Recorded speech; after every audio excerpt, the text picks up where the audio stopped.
Hey friends, how you doing? Pastor Josh here from Grace Calvary Chapel in St. Joseph, Missouri, and welcome to another edition of You Asked. On this podcast today, we have a special guest. I'm really excited that my friend Seth Gruber is joining us. Seth is an unrelenting, unwavering voice that speaks out for the most vulnerable, the most voiceless and defenseless people group in our population, and of course that's the unborn. As I don't know when you're going to be watching or listening to this, but as we approach Sanctity of Life Sunday, and we were taking this month to really focus in on this battle against abortion and for the sanctity of human life on every level, this is going to be a great discussion. Now, it's going to get fiery, okay? Seth is a fiery, passionate man, and he has a lot of encouragement and exhortation for the believer. If we listen carefully, I think we're all going to be challenged to find new ways we can engage this battle and see abortion ended in our nation, one step at a time. And God has given us a special opportunity now, in this time, in this place, to be a part of that battle and that journey.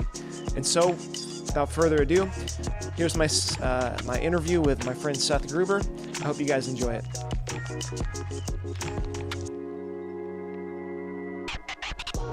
Well, hey friends, thank you again for joining. And as I mentioned earlier, I'm super excited to have a special guest here today. Seth Gruber is a relentless and incredible voice for defending the most vulnerable and defenseless and voiceless population of people in our society, and that, of course, is the unborn. And as we come up on Sanctity of Life Sunday and remember this month the precious value of human life, I'm so excited to have Seth Gruber with us. Seth, thank you so much for being here, man. I appreciate it. Yeah, brother. It's fun to do these things with you. We had a lot of fun last summer at Grace with preaching and doing that event with Melissa Oden and you. That was really fun and did really well actually on my podcast, resharing that event we did. So awesome. You're the man, dude. You're a friend, you're a brother, and you're one of the few who has the moral clarity that actually translates to action. So stoked for what you're building there in Missouri, and praying that your state remains pro-life as a sort of just a light on the hill for the rest of the country and certainly for the church. Yeah, man, I appreciate that so much, and we love you guys.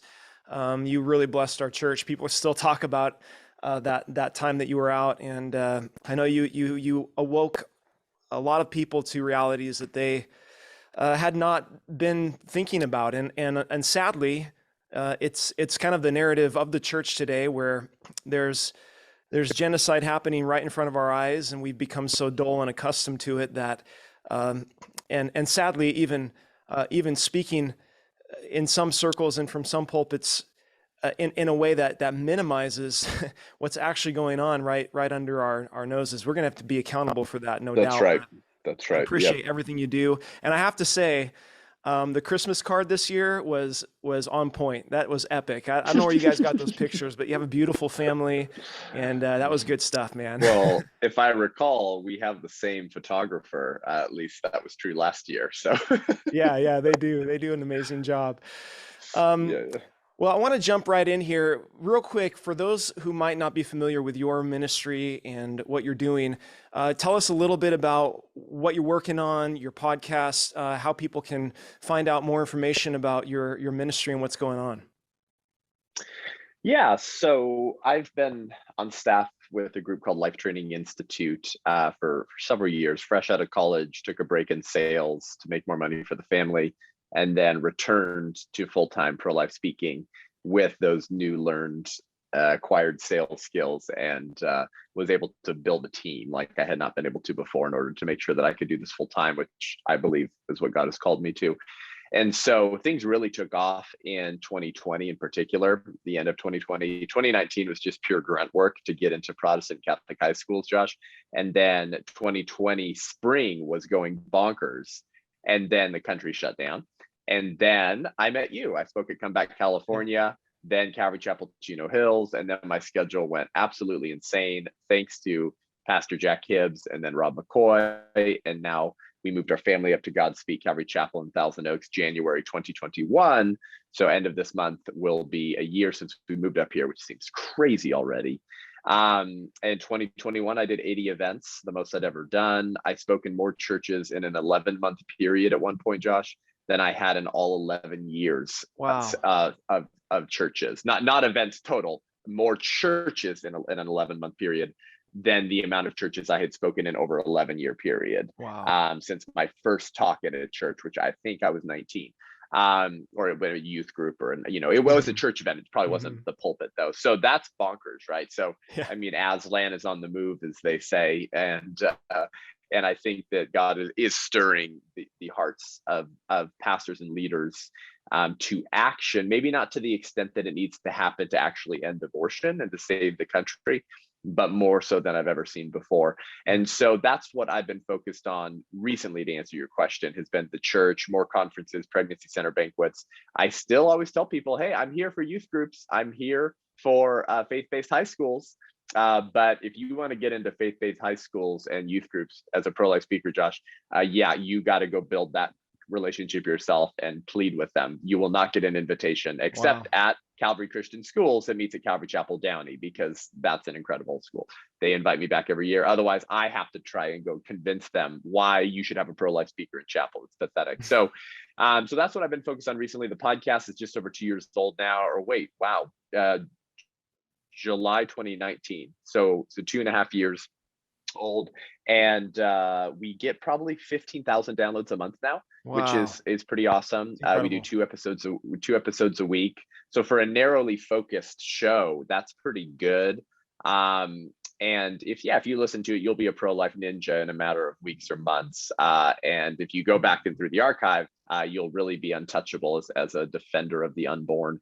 And so that's been a blessing. It's forced me to refine my speaking skills and knowledge, of course, as well, because just like as a pastor, when you preach, you better prep. It's the same thing. But it's also built this network, right, and community of people. I get messages fairly frequently now, Josh, people saying, hey, Seth, I'm involved in sidewalk counseling now because of your podcast. Or my daughter volunteers at a pregnancy center now because of your podcast, or because we heard you at this church. And so that's what it's all about: equipping, educating, engaging, and getting people on the battlefield. So anyways, I could go on and on and on, but awesome. This is the turning point that we're in. And so I've just been, going as hard as I can. Yeah. And it certainly seems to me that God has placed you at a certain point in a certain time, because while we agree and recognize that abortion has, throughout the years in our country, taken different levels of visibility in the national conversation, I think we're at a very critical point. Maybe you might want to call it a tipping point in regards to the moral fabric of our nation. Which way, which direction, what are we going to do on this? And yet we are seeing a clear divide, I think, that's becoming ever more clear every single day. On the sides of good and evil. As a Christian, you can almost cut the spiritual tension in warfare with a knife. I mean, it's so prevalent. But as I'm scrolling even through headlines, right, we're seeing some major things coming through on the national scene.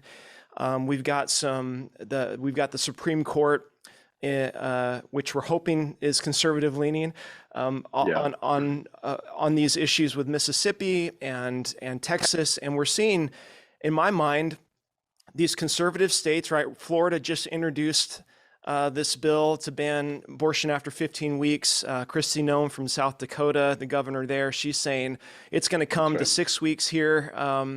Mississippi, Texas. And then on the other side, you have states like New Jersey that just proposed their Freedom of Reproductive Choice Act, that's going to be securing the reproductive freedoms of women there, regardless of federal law. And you've got California, which just proposed a huge budgetary amount of money to repay student loan debt to medical practitioners who are going to stay committed to providing abortion services. Yeah, that's right. And a lot more than that, But yeah, that's part of it here. That's part of it, yeah. But the point being is, and I want you to speak to this, I think it's safe to say now, let's say even you can make an argument, which I don't think you could at some point, that that Christians could vote for a Democrat.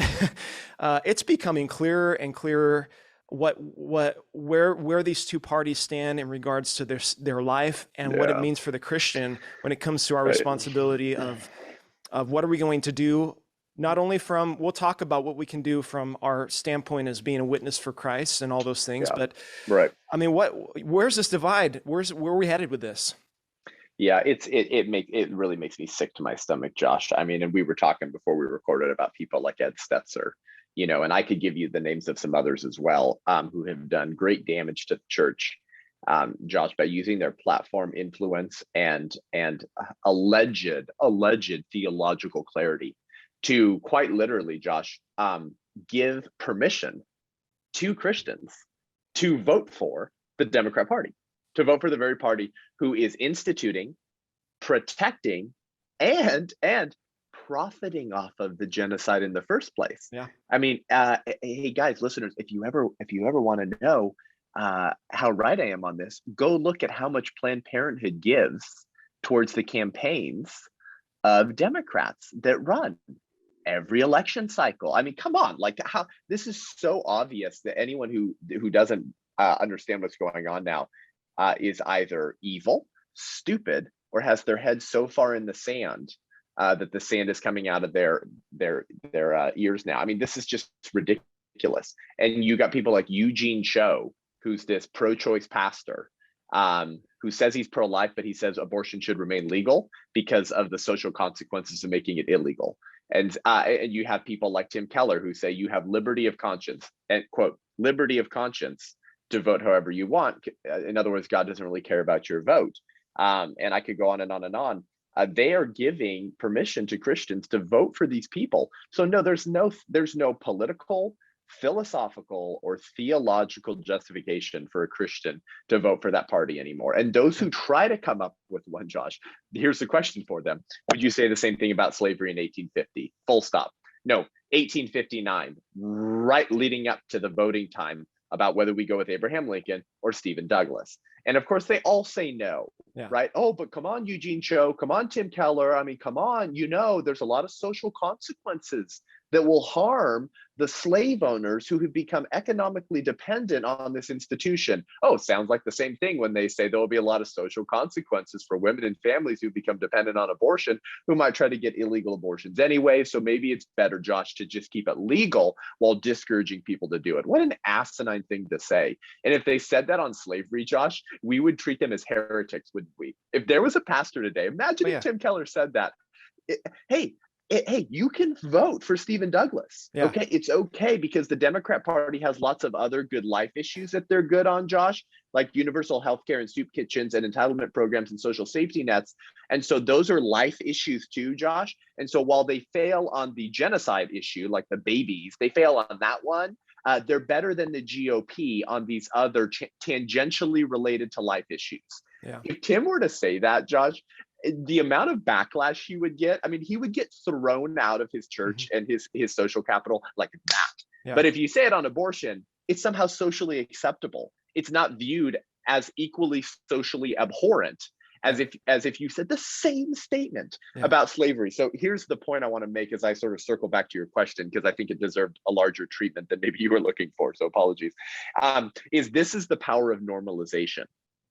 Right. This is the power of culture, is that the slaughter of the unborn and the genocide of baby image bearers, Josh, has been so normalized in the society that Christian leaders and theologians and professors and pastors who claim to put themselves under the word of God, right, who claim to believe that the Bible is the inerrant, infallible word of God, are actually being more influenced liturgically by the secular streams of secular liberalism than they are by the living waters of their faith. Now, they will claim otherwise, but your actions tell a different narrative, don't they? And so this is also what we call the abortion distortion, which is a term that Joseph Della Penna coined in his, I haven't even gotten through it, it's like this big, his big fat book on the history of abortion throughout the world. Wow. So he coins this term abortion distortion. Here's what he means, Josh,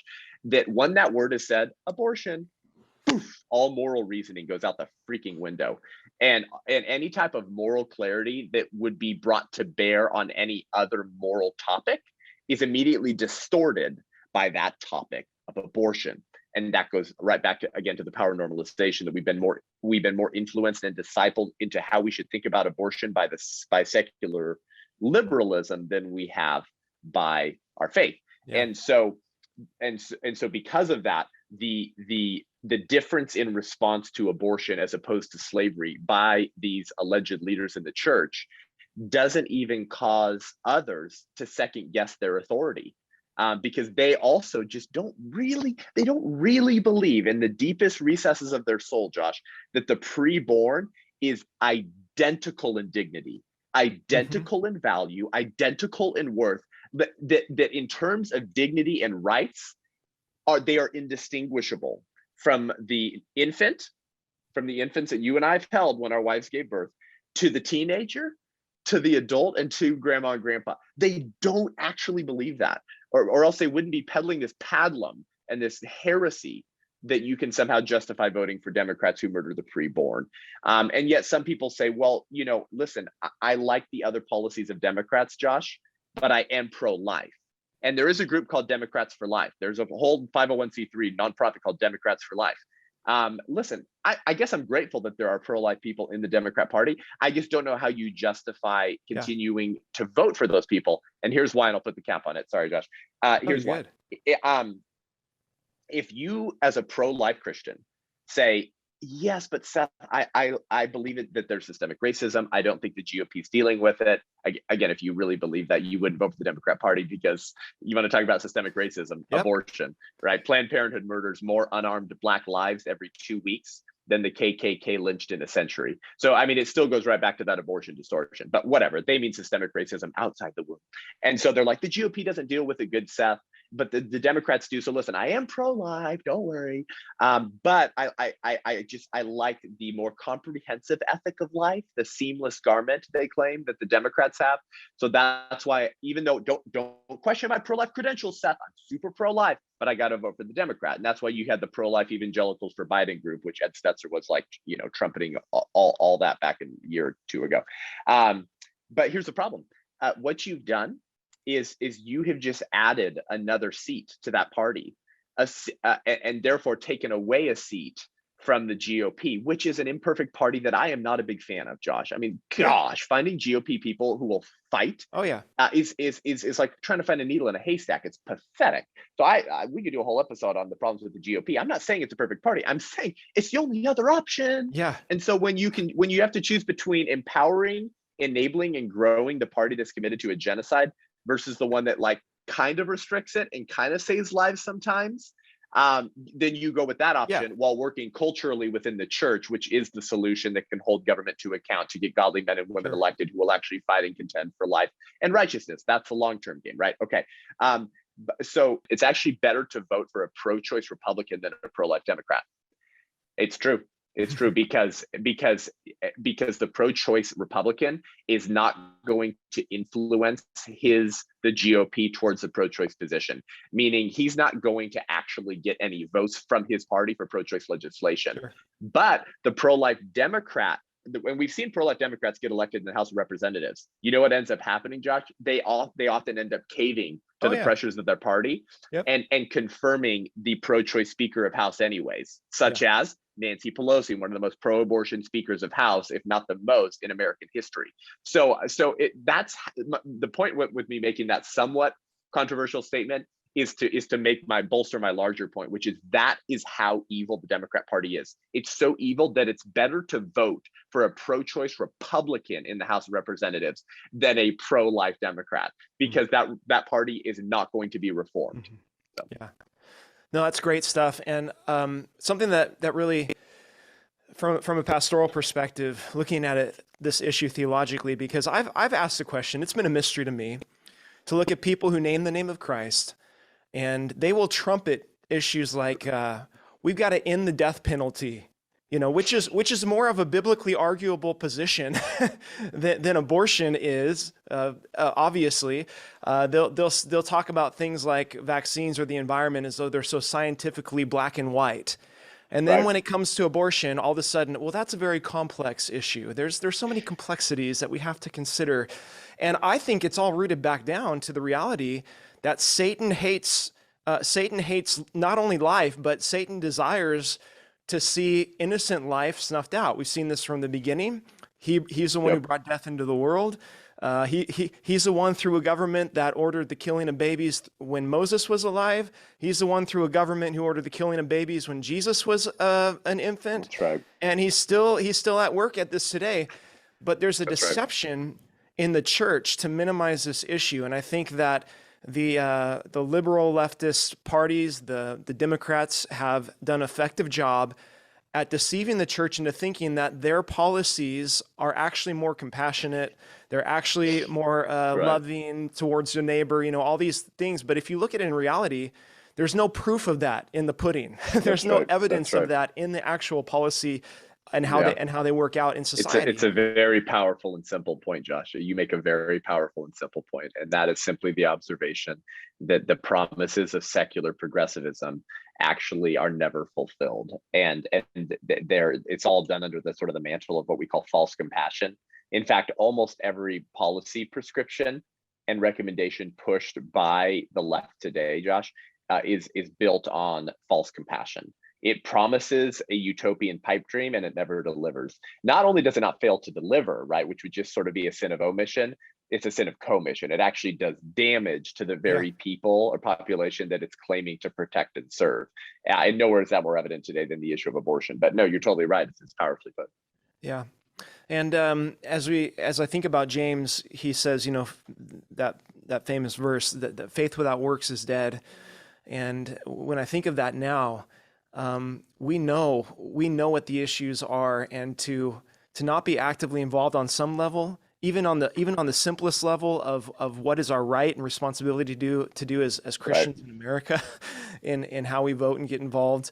It would seem quite the cop out to neglect that at this point in time, especially. But we know Proverbs 24. It's the call. You've preached on it, you've spoken about it, to deliver those who are drawn towards death and to hold back those stumbling to the slaughter. And then, of course, he has that piercing statement that if you say, surely we did not know this, does not he who weighs the heart consider it? And will he not, who keep your soul, does he not know it? And will he not render to each man according to his deeds? So there's no excuse. Speak for a moment to the Christian that says, I am pro-life, but I just don't want to stir the waters. I just don't want to get out there and make my voice heard. Let it be what it is. God will take care of it. Where does that attitude stem from, and what would you exhort to that person? Oh man, gosh, there's so many places we could go with that, brother. So I called a friend right before the election.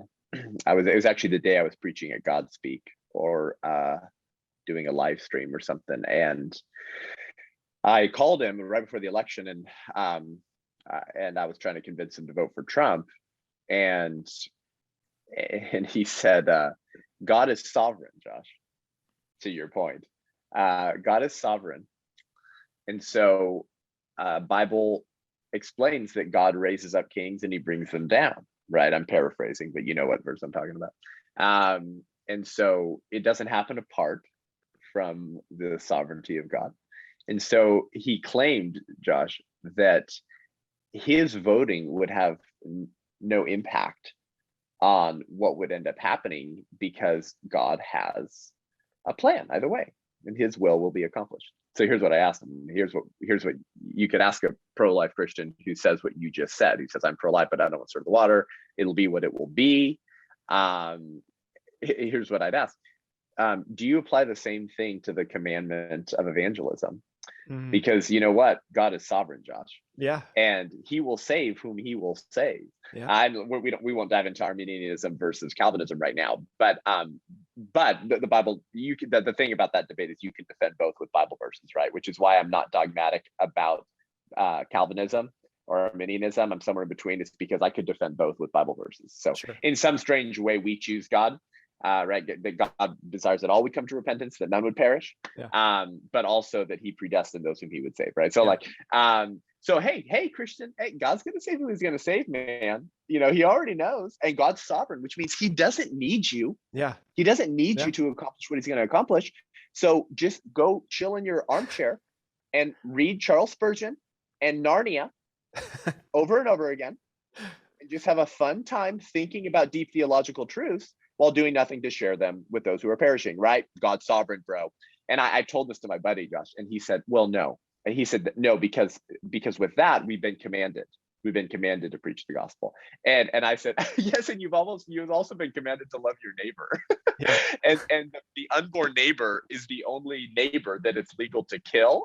Yeah. And so he who knows the right thing to do and fails to do it, for him it is sin.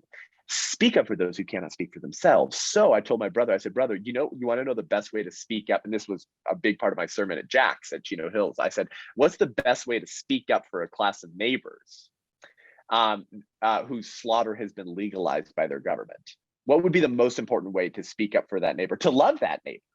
And I said, well, there are many ways you could do that, right? But hey, Josh, if it was legal to lynch me, if it was legal to lynch white cisgender Christian males over 6'2", listen, while I would appreciate you raising funds to sort of maybe develop underground railroads to help us get to safe houses, and while I'd appreciate you raising funds for my family in case I was lynched, you know what I would really like you to do? Make it illegal to lynch me. Pass laws that actually protect me. Wouldn't that be the most important way to love your neighbor, especially in a constitutional republic where you actually have the political power to do so? And so it was funny. My buddy was arguing from God's sovereignty to justify his political abdication, which is really just stewardship, right?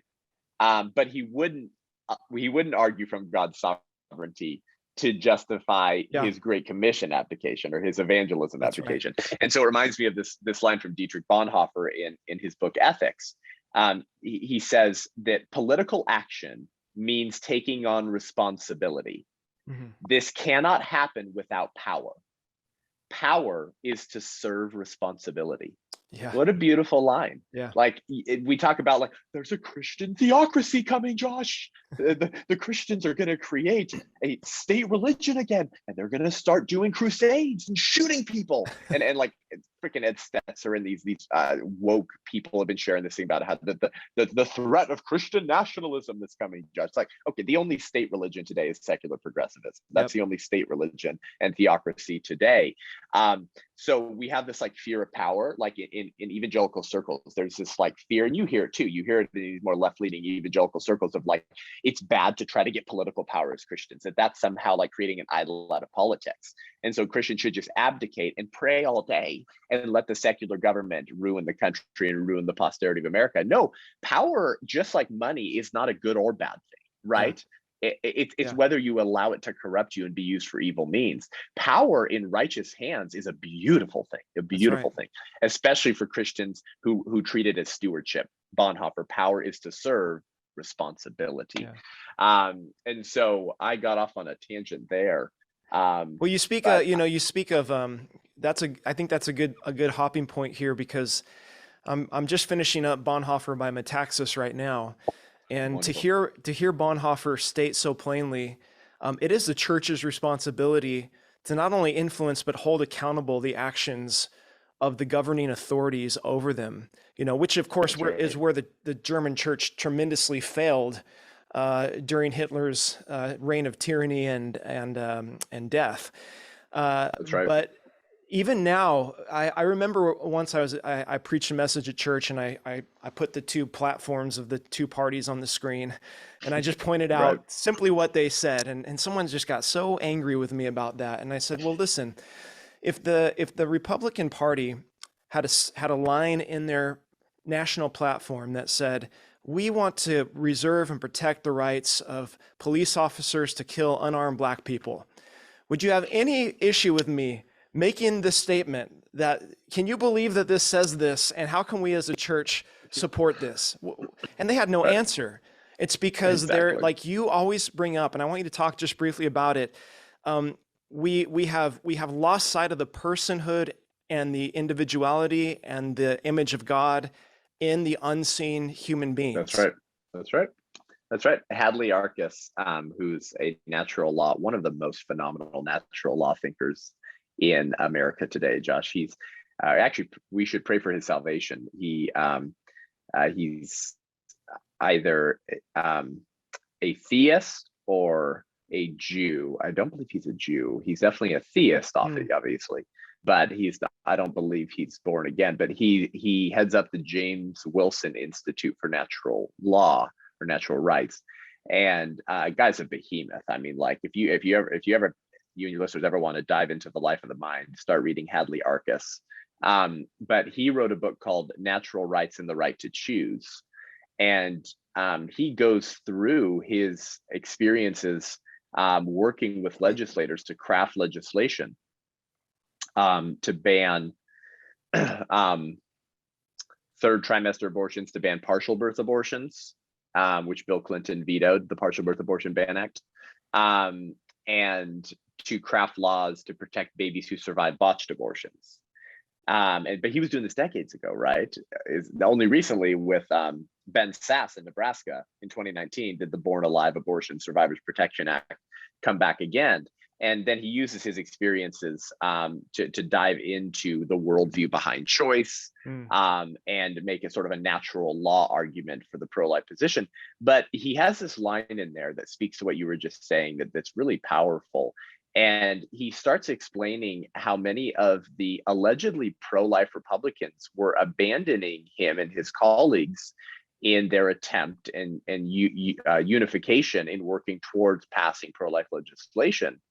And then he says this, he says, we began to wonder if the issue did not come down to this, that many of our friends in their heart of hearts were not possessed of a lively sense that there were real human beings getting killed in these surgeries. Yeah. Powerfully put, that they were not possessed in their heart of hearts of a lively sense that there were real human beings getting killed in these surgeries. So we say we're pro-life. Tim Keller says he's pro-life. Ed Stetzer says he's pro-life. Andy Stanley says he's pro-life. Rick Warren says he's pro-life, Josh.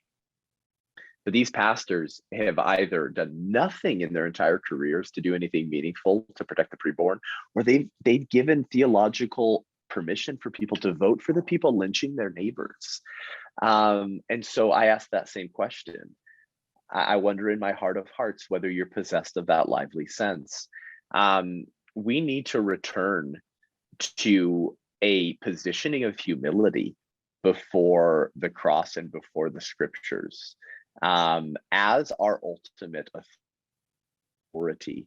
And if we have that humility and we can avoid what my friend Dr. Everett Piper, former president of Oklahoma Wesleyan University, said recently on this show, the pathology of the intellect. If we can avoid the pathology of the intellect, that sort of elitism that happens when you get smarter and you have more credentials and you're in more of a position of authority, and return to that humility, I think we will grasp once again the things that we used to know, those self-evident truths that the forefathers of the church and of the country took to be self-evident.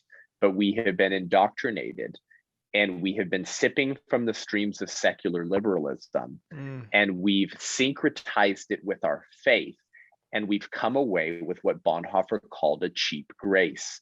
But we don't think it is. We think it's the whole pure and unadulterated gospel, but it's been tainted. Someone's poisoned the water hole, Josh, and we have developed immunity against that poison, so we can still function within the appearance of orthodoxy, but it's anything but. And so what happens, Josh, the longer you say you're pro-life and the longer that you confess the right beliefs, but don't put feet to your faith and don't resist the evils that you see and which you claim to believe are evil, what happens, Josh? You decay yourself. That's right. You begin to decay. And in so doing, all of society decays as well. Yep. This is the line, Josh, that is in C.S. Lewis's book when Screwtape is writing to his nephew Wormwood on how to infiltrate the church, how to pull people away from the kingdom of God, and how to even influence the Christians. Yeah. Right? Yep. And Screwtape, Josh, tells Wormwood, here's what he says. He says, as the humans have said, active habits are encouraged by repetition, but patterns are weakened. The longer that he feels but does not act, the less he will be able ever to act. And in the long run, the less he will be able to feel. What's Screwtape saying there? He's saying, hey, Wormwood, hey, demon, the longer you can get Christians to feel all of the right things, but they don't act on it, they don't do anything about it, the less he will be able ever to act. Mm-hmm. And in the long run, the less he will be able to feel at all. Yeah. Meaning, and here's a translation for that, okay? Just as physical atrophy occurs through not using your muscles, moral atrophy, spiritual atrophy occurs through not using your voice, through not using your life as stewardship for what God has given you. The longer that you, to quote Eberhard Bethke, Bonhoeffer's best friend, confess anti-Nazi beliefs, but you don't resist the genocide that you see, you're actually giving a gift to the spirit of the age. You're actually giving a gift to the practitioners of genocide, because secular progressives and the abortion industry and the Democrat Party love nothing more, Josh, than Christians who confess pro-life beliefs but do nothing to resist the evil that they see. Yeah. And so to your question, what about the pro-lifer who says, I'm pro-life, but God's in control? Hey, it will be what it will be, brother. Let's just pray for the country type of abdication. The problem with that is that you will actually begin to decay as well. Yeah. And you won't recognize yourself. And if you do, you will be shocked at the levels of evil that you have made peace with. And here's the final problem with that. I'll end with this, Josh. The problem with making peace with evil is that you're only prolonging your own and inevitable destruction. Because those who murder the preborn, Josh, and defend it as reproductive health care will not hesitate to bring that tyranny home to roost on you as well. Sure. And if anything, that's what the last 2 years have shown.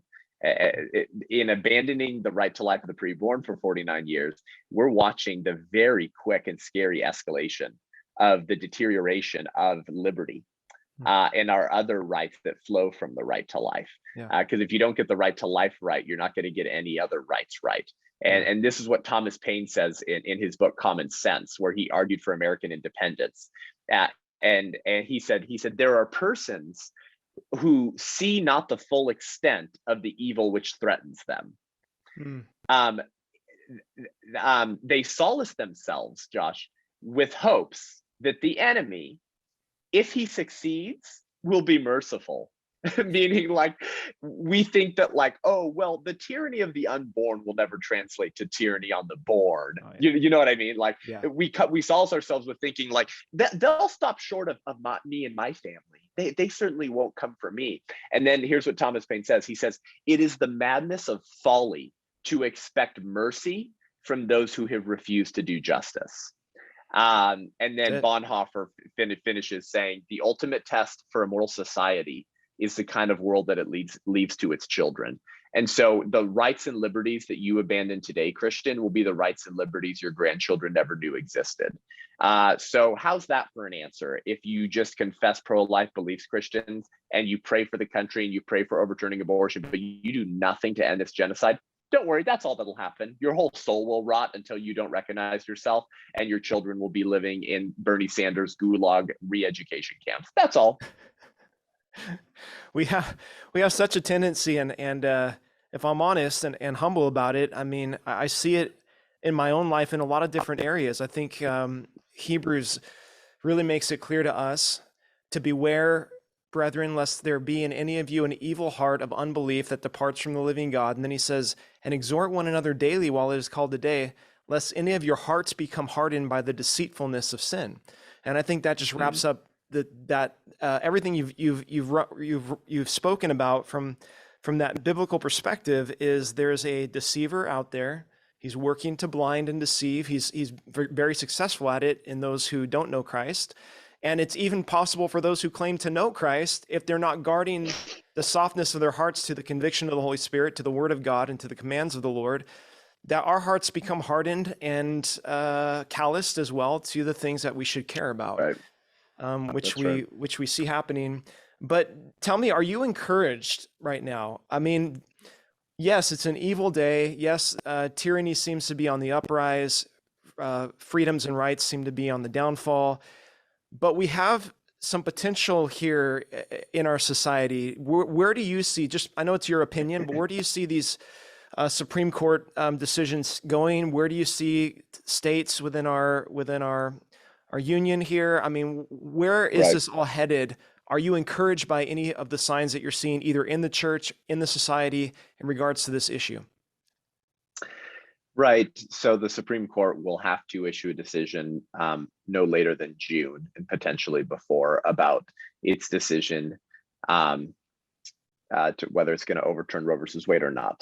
And that's the Mississippi 15-week abortion ban, which is before the stupid subjective term called viability. Yeah. And so Roe versus Wade, Doe versus Bolton, both in 73, and then Planned Parenthood v. Casey in 91, made it clear that, yeah, that states could not pass a bans on abortion before viability. Of course, viability changes every time a scientist comes up with a new way to save prematurely born babies at earlier and earlier stages, because viability just means the ability to survive outside the womb. So that's a very stupid standard and litmus test. But because it violates Roe, it's technically, according to the progressives, unconstitutional. So if the Supreme Court rules to allow the Mississippi Gestational Age Act to stand in the Dobbs versus Jackson Women's Health Organization Supreme Court case, that would be an overturning of Roe versus Wade, which means that that would ultimately go back to the states. Mm-hmm. So you don't have an abortion ban at that point. You just have the ability for states to determine their abortion legislation, which of course is not anything resembling the end of justice, right? Which, to quote, was it James Wilson or one of the founders, is that the end of justice is the purpose of government. I mean, that's why we have government.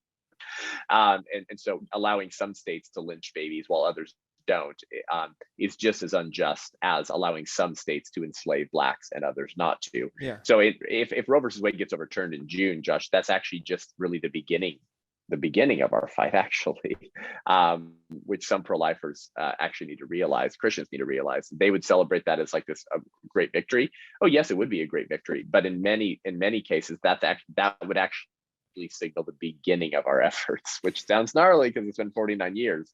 Am I encouraged? Well, see, I'm more pessimistic than many, because we had a Republican appointed Supreme Court majority in 73 and in 91, the two massive abortion cases that let the pro-life movement and therefore unborn children down. The only one I put money on is Clarence Thomas, because he has publicly said Roe versus Wade was wrongly decided and should be overturned. You want to talk about based? Clarence Thomas is about as based as it gets. Yes, I think others will rule with him. I just am not confident enough yet to say how it will break Sure. down. Obviously, best case scenario would be 7-3. That would be the. I'm sorry. It's 9, so that would be. I think our best case scenario would be 6-3. Yeah. 6-3 would be our best case scenario, and so that would mean that even John Roberts rules with the conservatives. He probably won't. Yeah. So the next best case scenario would be 5-4. So we'll see. We'll certainly see. But you know what does put a smile on my face, Josh, is that more leftists are predicting the fall of Roe versus Wade than conservatives are. And that's why in California, Governor Gavin Newsom-Leaney has already teamed up with the Future of Abortion Council. Yes, there's a group called the Future of Abortion Council. Wow. And they have provided 45 recommendations, Josh, 45 recommendations to turn California into the #1 sanctuary state for abortion. Because why? They're predicting Roe v. Wade will fall. They're girding up their secular degenerate loins in order to prepare for battle. Why won't we do for good what the other side will do for evil, huh, Josh? Man, if the church were as committed to life as the organizations who put together this Future of Abortion Council are committed to death, the country would look very different. And that question continues to haunt me. Why won't we do for good what the other side so passionately does for evil, and who so consistently does for evil? And so we won't get into exactly all of the California stuff, but their plan is disgusting and evil. But look how hard they're preparing for the fall of Roe. So that certainly puts a smile on my face. If Roe versus Wade gets overturned, I want everyone who listens to this, and I'll say this publicly as well, to go as biblically justifiably as you can. Go rip a new one to every single woke evangelical Christian who told you they couldn't vote for Trump because they wanted to protect their witness. Or worse yet, the Ed Stetzers and Tim Kellers who said, oh, you can totally vote for pro-choicers. God doesn't care. Or worse yet, the pro-life evangelicals for Biden who tried to make a Christian political argument for voting for Joe Biden and Kamala Harris. Go rip those people a new one for the next 4 years because, hey, we just overturned Roe versus Wade because of the 3 Supreme Court appointments, because of a degenerate playboy, 3 times married, twice divorced secular who had more moral clarity on abortion than you did, you pulpits. And if it gets overturned, it will be because of President Trump. And so I don't want to ever hear any political advice or commentary from any of those people ever again. So that's what we're praying for, certainly. That's what we're working for. But listen, to quote John Quincy Adams, the hellhound of slavery, who was once asked if he'd ever turn slavery around, he simply said, duty is ours, results are God's. And so regardless of what happens, our duty remains the same. And if we get the bad news and this decision reaffirms the ruling of Roe v. Wade again, 30 years after Planned Parenthood v. Casey, because I'm 30, I was born in 91, that's when we got Casey, and it reaffirms the ruling of Roe v. Wade again, only one of 2 things will happen. Either there will be a revival and the church will finally wake up and end its genocide, or we'll continue to worship apathy more than action, and we will never overturn abortion because the left is preparing to federalize elections. They're preparing to constitutionalize abortion and enshrine it so states can't even pass pro-life legislation. That was one of Kamala Harris's goals.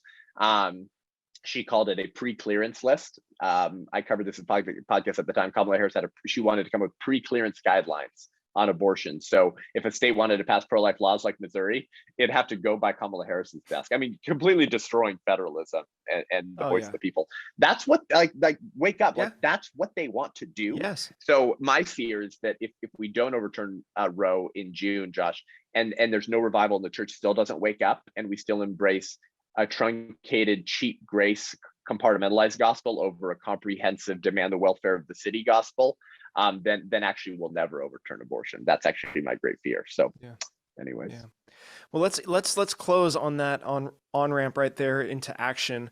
I think a lot of Christians feel that they don't know where to start when it comes to in a Christ-like way to be militant. I mean, it scares them, even that term, not realizing that there is a humble, bold, courageous way to be militant for righteousness. But where do I get involved? What do I do? And then I also want you to kind of close us with a little bit of an update on the big Love Life SoCal conference coming up in a little while here. But tell us a little bit about that and your work with them as well. Yeah, everything's local. Everything's local, and that's become increasingly true in this season. And that's what happened. Charlie made this point. Charlie Kirk made this point beautifully last night at Godspeak with Freedom Square with Rob McCoy. A beautiful insight he made. When tyranny is on the rise and oligarchs are chomping at the bit and they're like a wounded dog because they know that they're either about to obtain massive political power or they're about to lose it all because the people are waking up. When you reach sort of that break point, where the enemy's overplayed his hands and they moved too quickly with their political projects, so people kind of became aware of like how quickly tyranny is escalating. People begin to live more locally. They become far more committed to their localities and to quote again the Bible, seeking the good of the city. Literally in their city, everything becomes local. And so you saw this with the mama bears and papa bears blasting their school boards in these viral clips. I mean, this was like a true organic, almost like Tea Party type of movement in 2021. And that's why Merrick Garland had to come out and label them domestic terrorists. Literally, I mean, I'm not joking, guys. Like Merrick Garland labeled those types of parents who were blasting their school board members as domestic terrorists. Now, did they ever get violent? No, but they were yelling sometimes. Yes, you can yell at elected officials, believe it or not. That's a constitutional right. And then we found out, Josh, that Merrick Garland's son-in-law, yes, his daughter's husband, works at helped found and works at a company that writes the critical race theory curriculum that they sell to school districts, and they have hundreds of school districts as clients. Wow. Oh, conflict of interest much that the Attorney General of the free freaking world labels parents who are blasting critical race theory curriculum in their schools domestic terrorists because his son-in-law is making bank and therefore his daughter and grandchildren future and posterity is being protected through the income being generated off of the curriculum that parents are blasting. Is one of the biggest scandals and uncovered stories from last year. And so this was this true local movement that was happening in individual localities all across the country. That's when things start to change. And that's what the left fears so much is when people begin to passionately contend with commitment in their local jurisdictions. And so Charlie made that point beautifully. And I think that's what we need to remind the church of, because listen, as long as people continue to assert authority, power, and responsibility in their localities, then the left can never win. As long as you have godly men and women on school boards, city councils, water districts, like the whole thing, and localities at the city and county level, it doesn't even have to be the state level, the city and county level, where there's like, no, we're saying no to this and we're doing our own thing.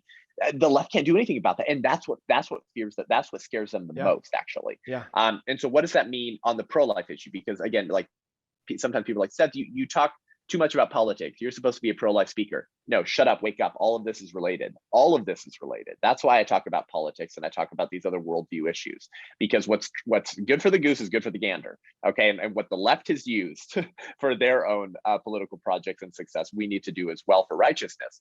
We have a lot to learn from the left, actually, in terms of political strategy and commitment to their ideas. And so what does that mean on the pro-life issue? You need to start contending for life more passionately than ever before, just where you live. Obviously, yes, vote for godly men and women, of course. Like we can do a whole political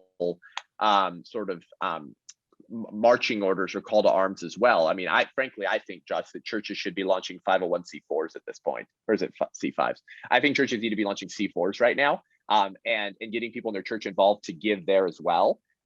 As a way to help fund the campaigns of godly men and women in their local districts, counties, and states to get elected. Because if we're not doing that, I think we're sowing the seeds of our own destruction. If we're not like actively, financially, and sacrificially ensuring that godly men and women who will take Bonhoeffer's route of power to serve responsibility, we're not getting them elected, we're screwed. Like this whole thing's gone, because we're either going to get radically leftist Marxists, or we're going to get a bunch of rhinos who say they're conservative but they don't do anything as Republican leaders to actually defend life and liberty. So yes, there's a whole political call to arms, but asserting stewardship over what you've been given just where you live is incredibly powerful. Because if everyone does that in their own individual localities, the whole country changes. The whole country changes when everyone does that locally. So what does that mean? Show up at abortion centers. If you guys go to Grace Church, Grace Calvary Chapel, you can get to one of two, or is it one of three? abortion centers in the Kansas City area in less than an hour, maybe 50 minutes, 55 minutes. Oh, that's too far. Yeah, that's whatever. I mean, come on. That's like if they were killing infants, you'd be down there every week. And so what does that look? What can you imagine if hundreds of Christians were outside of every abortion center in the country every day they were open? Wow. Hundreds. Yeah. Praying, worshiping, Yeah. pleading for the life of the baby, and encouraging mom to choose life, and then telling her that we're here to support you. We want to champion you as a mom, and whatever you need, we're going to provide it for you from our local church. I mean, talk about the testimony that would Yeah. give in the country, around the whole country. And then what happens? The politics begins to change as well, because you're contending for righteousness at the cultural level. It begins to change the narrative. All these women start choosing life. And you know what happens? Some abortion centers will go bankrupt and close down because they're not getting enough unborn children to dismember and take and profit off of. So there's a lot there, but it really is that simple. And so I partner with Love Life as the implementation arm of my ministry. And so when I get a church all fired up, then Love Life comes in and it grabs those people who are ready to go. And so you don't have to reinvent the wheel. They'll train you and equip you into sidewalk counseling, post-abortion healing, orphan foster care, and mentor families for those who choose life. And this is what changes the country. Oh, it's almost as if it's that simple. Demand the welfare of the city where I have sent you into exile, for in her welfare you will find your welfare. And if you tell yourself that you would have been a Dietrich Bonhoeffer, a Sophie Scholl, an Oscar Schindler, a Frederick Douglass, a Harriet Tubman, a William Wilberforce, if you tell yourself that and you think that you would have been, but you're not doing anything to end abortion, then guess what? I have hard news for you. You wouldn't have. You wouldn't have been one of those social reformers in those respective time periods if you're not doing anything to end abortion today. So there's the call to arms, lovelife.org. And then we're doing a big conference at Calvary Chapel, Chino Hills on January 29th, right around the corner, called Love Life California. We're having Pastor Jack Hibbs, myself, Nick Vujicic, Life Without Limbs. We're having Kurt Cameron, Melissa Odin, Anthony Levantino. He's a former abortionist.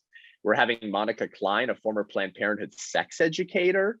And we're having more speakers as well. Wow. And so you're going to get educated, encouraged, and equipped to engage and given a game plan to take back to your communities to take back life. The focus is California, because as goes California, so goes the country. So if you can retake California for life and liberty, you can change the whole country. It really is that simple, actually. Like if the church were to wake up at a 30% level or so in California and abortion, you actually would flip the entire country and change the entire script. It really is that simple, but we're too addicted to comfort.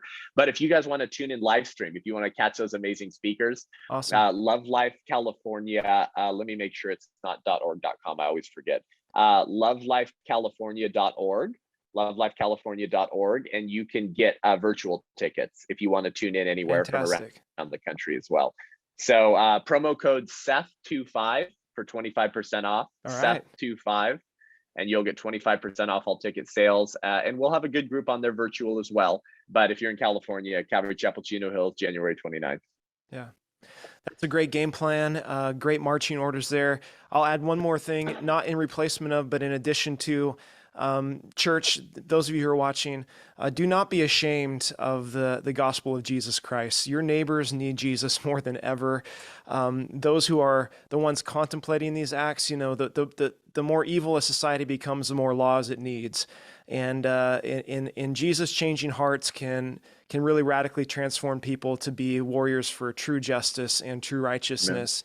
And so all these things put together makes for a Christian who's on the front lines of the ministry battles and the kingdom work that God wants to do. Seth, man, it's so good to see you again. We're praying for you, brother. Really appreciate you and your ministry and the time you took to encourage and exhort us today. Thanks for being here. Absolutely, brother. Thank you.